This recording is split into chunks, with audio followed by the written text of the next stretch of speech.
with time. Uncorks it. Ashton Hawkins shakes and scores.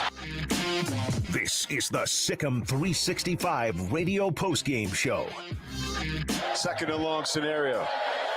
Pete drops back. Doesn't have much time. Garmin Randolph makes quick work of him. Now here's David Smoak. All right, here we go. I don't need to say this, but I'm 2-0 hosting the postgame show. Now, again, both games at home against teams. Baylor was favored to beat Tarleton State to open the year. And then tonight they have just polished out a much nicer and much better second half after what was kind of an ugly first half with Baylor leading 6-3. Thanks to kicker Isaiah Hankins with 46 and 51-yard field goals. The Bears had 3 fumbles in that game. Sawyer Robertson got the start tonight for Baylor at a very nice game. 18 of 24 passing, 248 yards. He also ran for a touchdown. And also the freshman from Franklin High School, Bryson Washington.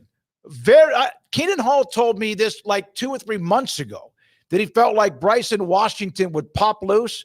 Tonight, Washington had 12 carries, 106 yards, and also a 19-yard touchdown. And we also fumbled once when he had a nice little play out of the backfield on a catch on a little fling out of the backfield from Sawyer Robertson. Bears go to 2-1.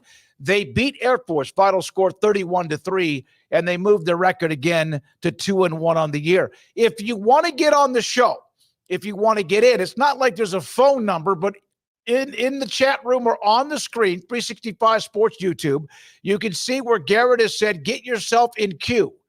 Whoever you are, we would like to hear from you, your reactions, your questions, and your comments. We'll also hear from senior Campbell Barrington, the offensive lineman, at some point today too. Garrett? Yeah, so we have a couple of people that are waiting right now. Let's go with Medoso first. Medoso, you are on with Smokey. Medoso, go ahead. Thanks for your time. What's on your mind tonight? All right, we're going to – Yes, they dropped. Let's go to A. Good afternoon or evening. It is Baylor winning 31-3 with a big second half. A, what's on your mind? Unmute your mic, A. All right, let's do the fundamentals. This happens, and it's fine. When you get yourself in queue, Garrett will cue you. And then, Garrett, what do they need to do?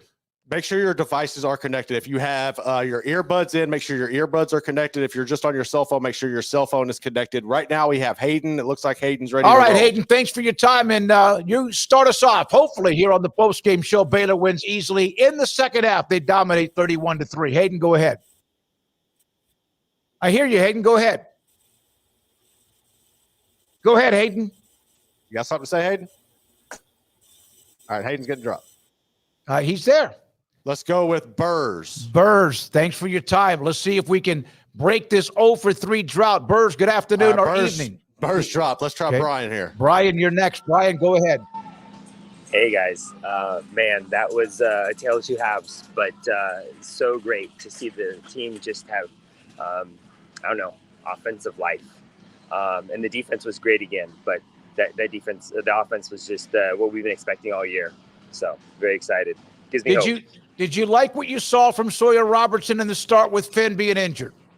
I did. Even the first half, I thought he made really good throws, even though we didn't score touchdowns. I just saw he was very decisive and made some really nice throws. Thanks for your time, man. Great to have you on the show, Hayden. And again, get in queue. We'll get you on the show. We will hear from Campbell Barrington, the senior offensive lineman, at some point. We'll also go over scores. Georgia has just taken the lead in the fourth quarter on Kentucky, and we'll also give you some other scores going on right now. Garrett, let me know if anyone else gets in the queue. All right, Sawyer Robertson, 18 of 24, 248 yards, also scored on a touchdown run. I mentioned that Bryson Washington went over 100 yards rushing. Here's a key stat. Air Force actually, in a way, dominated the first half based on time of possession and running plays. And they converted. There was always like 2nd and 6, 3rd and 2. They converted on a 4th down or 2, and they just dominated time of possession. But again, 6-3 as Hankins hit the field goal at the end of the half after the Air Force turnover. Baylor had 3 fumbles. 3 turnovers in the first half. It was 6-3, and they come out and they dominate the second half. They end up, Baylor, with 478 yards of offense. And you wonder, based on Air Force, with all the it was one time they had like 35 plays to Baylor's 13 or 14. And if you wonder if that would have maybe come back to hurt Baylor in the second half, but it was Baylor who just crushed them with the time of possession, yards, and much more, plus the scoreboard. They outscored Air Force 25-0 in the second half. 478 yards of total offense, 218 for Air Force.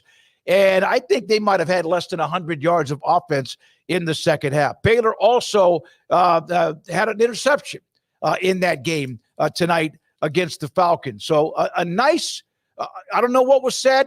Obviously, not enough was said in the pregame. Whatever was said at halftime, the adjustments they made at halftime, a dominant second half for the Bears to win by a final score of 31-3.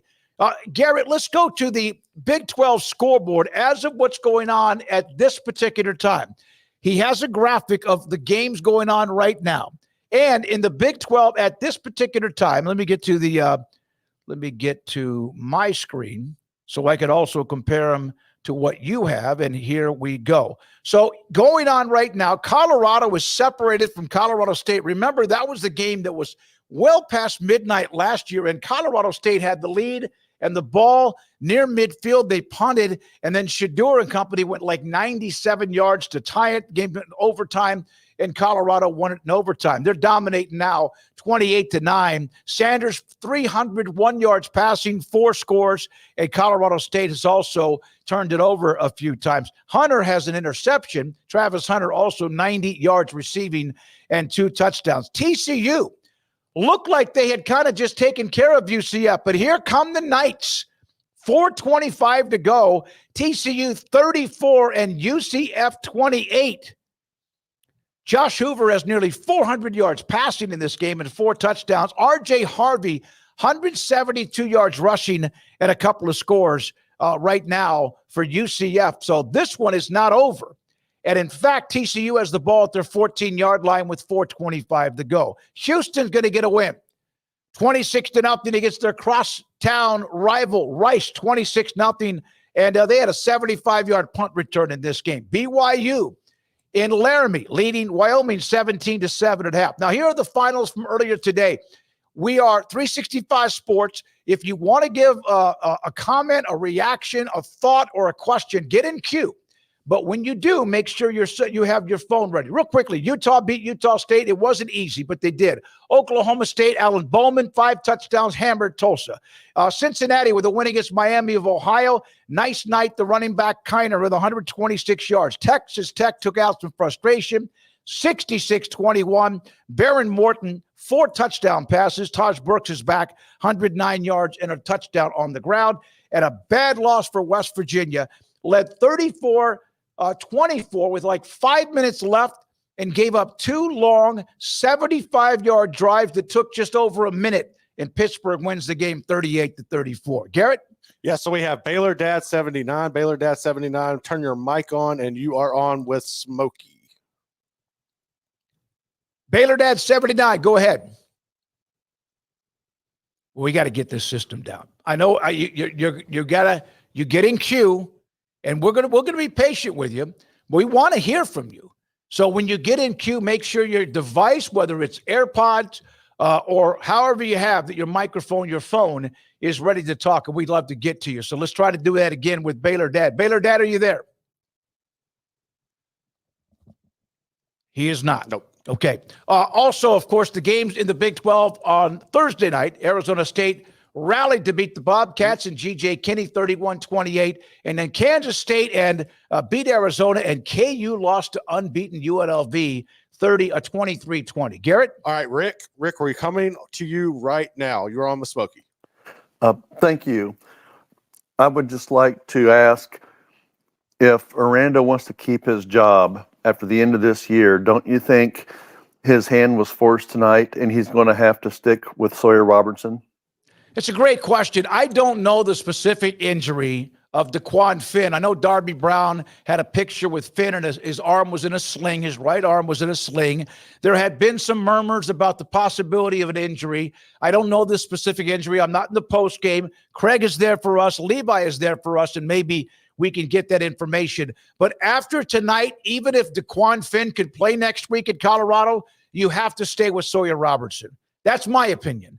And as far as keeping his job, there were even thoughts that he better do something. And Baylor, and when it was 6-3 and a very, very, it was just a sluggish first half. You wonder, Sawyer still threw the ball pretty well, as we had a call earlier. Hayden said that. But I do think you now run with the hot name or the hot quarterback. That doesn't mean DeQuan Finn's not going to be needed down the stretch. I don't know what his health is. It's out when you got an arm in a sling. That usually is something that's not going to be a short-term injury. I'm not sure if it's a bruised shoulder. Is it an AC joint? We'll wait to see what Dave Aranda says to everybody in the post-game locker room. But a very good point. I agree with you. I will be surprised if they move on after Sawyer has the game that he had. He wasn't perfect, but he was very smart with the football. He really has a great connection with Josh Cameron, Ashton Hawkins. Although, again, they got to be careful, protect the football. And then the tight end, Triggs, also is someone that he's been able to get.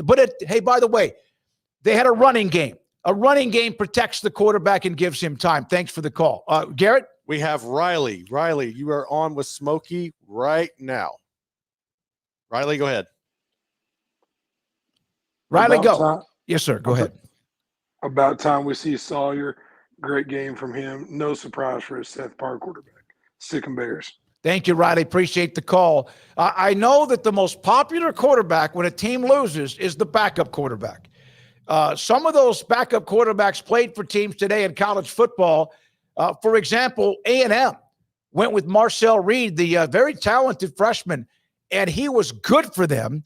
But also Wigman was hurt. He has an HC joint injury and couldn't play. So now Marcel Reed is the favorite. It might have been anyway. I don't know what Mike Elko was thinking, but now Marcel Reed. And then what happens is now you are the starter. Sawyer's the starter. Now it's up to him. Keep the job. Go win some games. Go to Boulder next Saturday night against Colorado in a game they're going to have to score some points because no matter what happened to them in Lincoln, they can put up the points and they can put up a lot of yards too. Garrett, anybody else? All right, get in queue if you want, and we will get to your comment, question, reaction, whatever it might be. I'm also going to check my Twitter timeline to see if anybody has anything at all. Garrett? All right, BU just jumped into the room. BU, you are on with Smokey right now. Go ahead, BU. BU, go ahead. All right, BU drop. All right.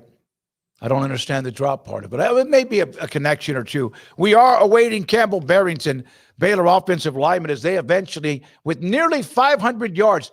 How much of that was a breath of fresh air?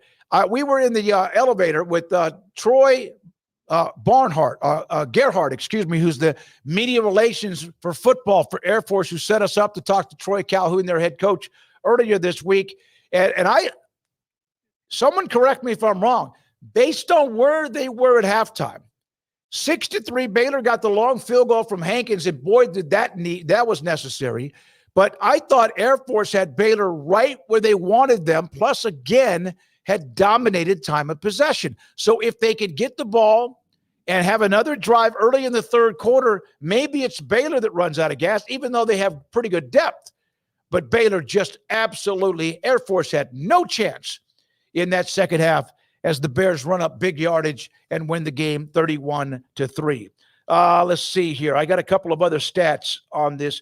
So Hankins hit field goals of 46, 51, and 24. I also liked what I saw. The defense got after Air. Now, early on, Air Force likes to win the down and distance. Who doesn't, right? Everybody does. But when Air Force has you and they're 2nd and 4, 3rd and 2, and they went for it on 4th, as I mentioned, I know once or twice, with that offense, it's like pigs in slop, except there's no slop because it's field turf. But with that offense, Air Force had the down, the distance, the clock, and so much more.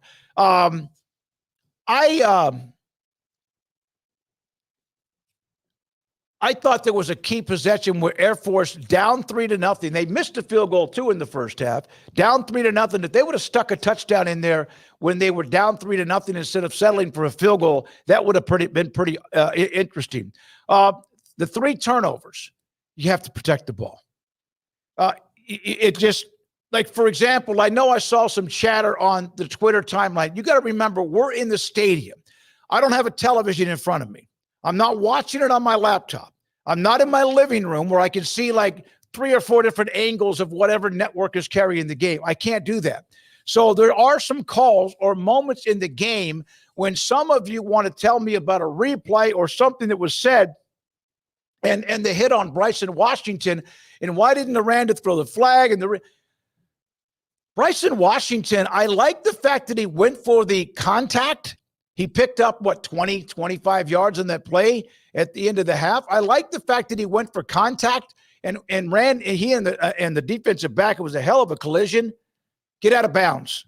There was just over a minute to go in the first half. I know you want to, I get it. It's that testosterone in you, that alpha in you, that male dog in you, right? Get out of bounds. He didn't. The collision was fierce, fumbled the ball. Air Force recovered, and that ended another possibility for a drive for Baylor in that first half. Eventually, Air Force drove to near midfield. Baylor got the ball back. A throw. Who was it? Was it Triggs who got a pass over the middle? Yeah, it was Triggs. Triggs, and he got hit. Great hit by the Air Force defensive back who forced and dislodged the ball. Air Force recovered. Baylor turned around and got it back, and again ended up with that field goal from Hankins at the end of the first half. And Isaiah Hankins has that in him. There are times, though, when kickers, man, they get a little sideways. Hankins tonight, 46, 51, and 24 yards is very impressive, in my opinion. It's what they did. Colorado now leading still 28-9 on Colorado State. Now just under 4 minutes left. UCF and TCU, 1:16 to go in the game in Fort Worth. UCF, 1:16 to go in the game. And I cannot tell who has the ball because my data just went unavailable in that game with TCU. And TCU, I thought, was going to end up winning that game like 34-17 or something like that. So the Knights are trying to come back in that particular game. Let's check in on Georgia. Wow. 13-12, Georgia trailed 6-3 at Kentucky at halftime. 13-12, Georgia. Kentucky has the ball at their own 20, and there's 5 minutes and 43 seconds to go in that game. And Kentucky with the ball at home, but they're losing at this particular time, 13-12. Garrett? We have Campbell Barrington. Campbell Barrington, senior offensive lineman for Baylor. They win. They beat Air Force 31-3. Campbell, thank you very much for your time. What was the difference in the second half when you guys completely dominated everything, it seems like, at every phase? Yeah, that you look at that first half, it was just a lot of self-inflicted stuff. I don't know. We just rallied together. We had to start putting stuff together and everybody doing their 111th, and it just finally clicked, and that's the game we played. What does Bryson Washington, with all due respect to Richard Reese and Dawson Pendergrass and everyone else, he gave you guys a little something in the offensive, in the run attack. What is it about Bryson Washington that gave you a spark in the running game tonight? Yeah, our running back room, man, that room's stacked with studs, and all of them just bring different things to the table. B-Wash, He'll go downhill running that ball. I don't know, and he's not afraid to hit nobody. So I think he just brought a little more edge with him. Having him out the past 2 games because of injury, but finally having him being able to keep that edge for the offense was key. I thought Campbell at halftime with the game 6-3 and Hankins. How about Isaiah with a couple of long field goals that was huge? And you guys, you mentioned you kind of hurt yourself. You had the 3 turnovers. I thought based on the way the game went in the first half, because Air Force dominated the number of plays and time of possession, yet you still led 6-3. Do you feel like that was kind of for them kind of a downer? Or I thought if they would have gotten the ball back in the third quarter and had another long 65-yard drive, then maybe you guys are the ones behind the clock and also get tired. How huge was it to come out and make the statement early in the third quarter? Yeah, no, it was huge for sure. I think that changed the game completely. So being able to come out and start that like that, I mean, that flipped the game upside down. Campbell, what was it like to be able to, as an offensive lineman, start to enforce your will on them and the academy, the military kids? We know they're unbelievably tough young men. They fight for our country, but you started to kind of get them, grind them in the turf in the second half. Yeah, no, we knew they were gonna. That's how Air Force is, right? They're gonna keep grinding and pounding, and we knew what we were going to get ourselves into, and we just had to push even farther than what we had before. What was it like last week at practice after the disappointing loss up in Salt Lake City to Utah? We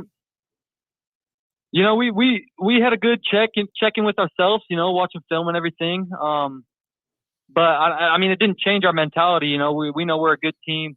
We know we're going to do stuff that this team hasn't done before. So, I mean, we were just trying to lock in and focus on knocking this game out. I asked you about what it was like in the second half to impose your will on Air Force. Was there anything at all said at halftime?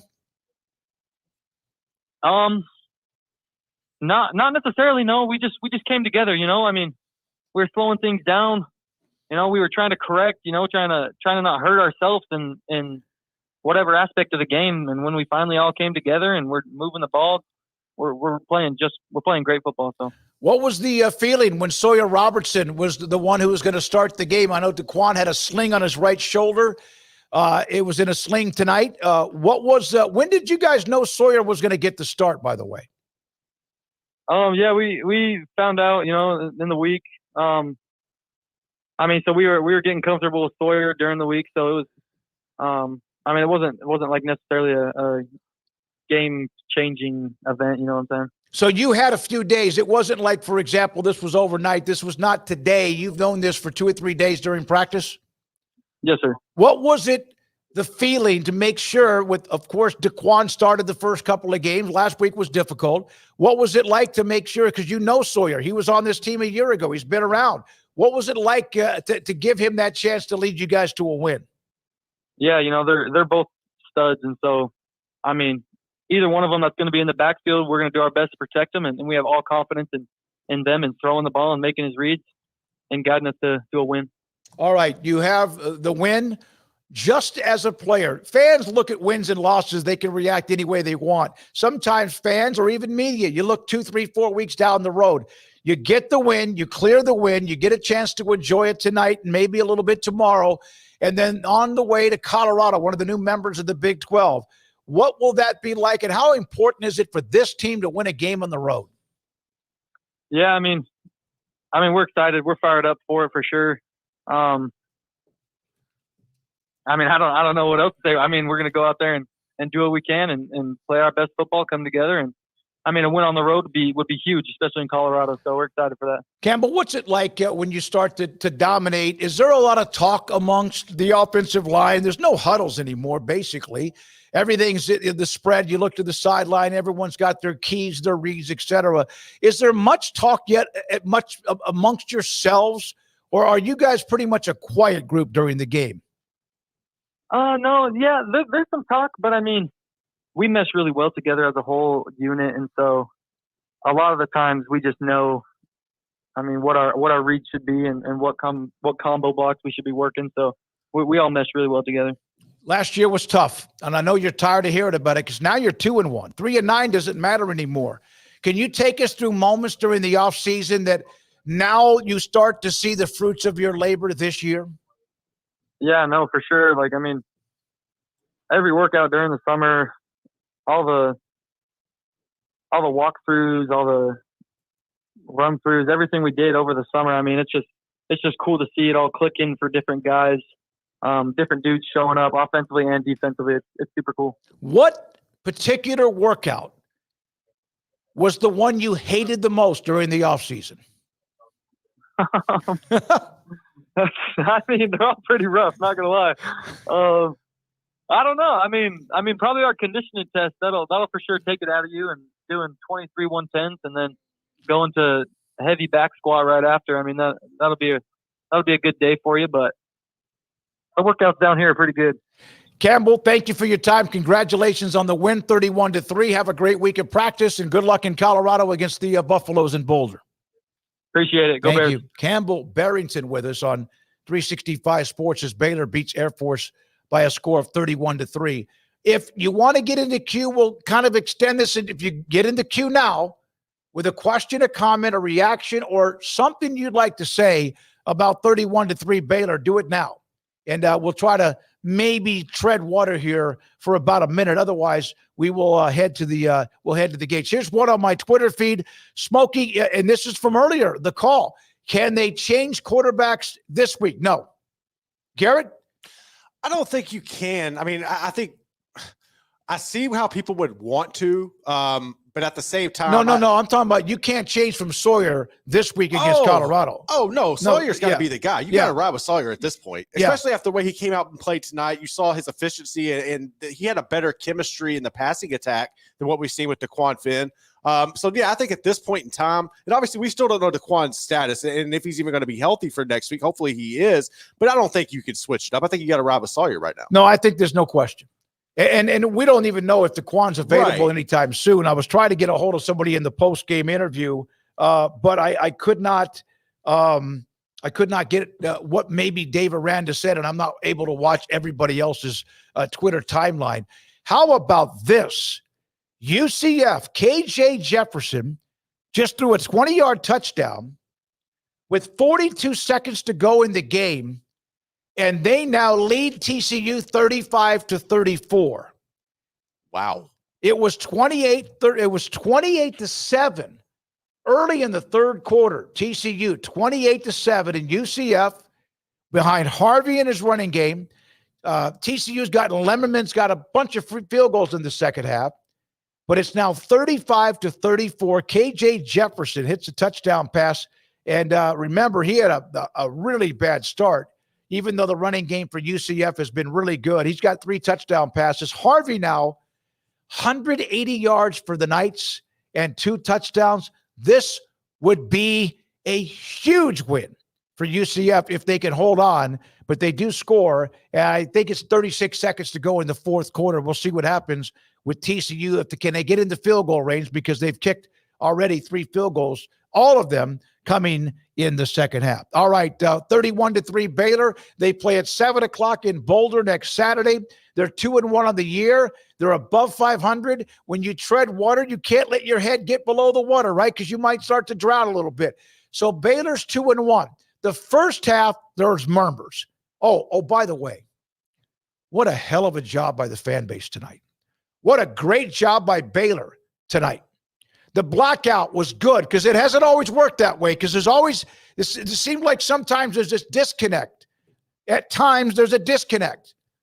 Well done, in my opinion, from my perspective, across the board. I got to tell you, as a military brat for the longest time, the flyover, and I've been to Super Bowls, and I've been to, obviously, bowl games. I've seen flyovers. It's just got me. 9/11 was earlier this week. Air Force in town, the military academies. I can never say enough about those young men and women.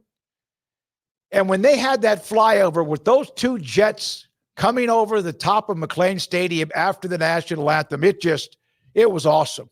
It was absolutely awesome. The blackout was great. Obviously, the Baylor line, the freshmen, great. The fans, great. Air Force was there. And I say a job that could have been 31-30 Air Force. Well done to me across the board today. Across the board with the anthracite jerseys, honoring those 2013 and 14 Big 12 championship teams, honoring the 1974 Southwest Conference team. I went into the Grant Taft suite, gave him a hug, and his wife, Donnell. Love that family. And they had themselves one heck of a weekend to celebrate 50 years from that that Southwest Conference championship. Garrett? All right, Kel Cherry, you are our final guest. Kel Cherry, you are on with Smokey right now. Go ahead. Are you there? Unmute yourself, Kel. I just saw you. Oh, boy. All right. Okay.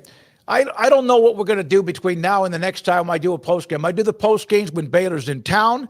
And then, of course, we still have postgame shows when they are on the road like they will be in Boulder next Saturday night. That'll be a late postgame, just like this one is. All right, thanks to all of our sponsors of the Baylor postgame show. Garrett, Ross, thank you very much. Thanks to Baylor, Campbell Barrington for being available. I'm David Smoak. For the entire family of 365 Sports, enjoy the weekend. We'll be back Monday afternoon with our show 3 to 6. Craig Smoak and Paul Catalina will join me. And then Paul has triple option with Garrett at 1 until 2 right before that. So enjoy the weekend. Have a great night. Let me check in real quickly on Georgia and Kentucky. 13-12, Georgia with the ball at midfield with 2:19 to go, trying to hold on. Wonder how Quinn Ewers is doing, but Arch Manning, 4 touchdown passes and a long 67-yard run, and they blew out UTSA 56-7. Have a great night. Thank you, Garrett. This is 365 Sports.